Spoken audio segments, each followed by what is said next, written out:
How to fix your TikTok Duet not working. So generally when this problem occurs, it could be because of your internet or your application or settings. By the end of this video, I'm going to be telling you all the steps that you can follow to fix this problem. The first thing is pretty generic. You want to simply go ahead and check your internet connection, try toggling between your Wi-Fi and your cellular data, or even try restarting your router. Sometimes what happens is that if your application is outdated, you're going to be facing this problem. The first thing you want to do is simply go to your App Store or Play Store and check if there are any updates pending. If yes, simply go ahead and update it.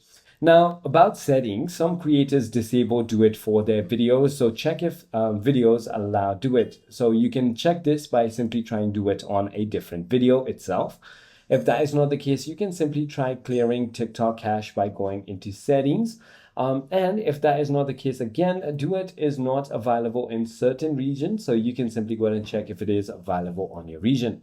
If it still doesn't work, try restarting your TikTok application and your phone. And if nothing works, you want to try uninstalling and reinstalling it. I hope this video clarifies everything for you. If you have further more queries, feel free to comment down below and I'll see you on the next one.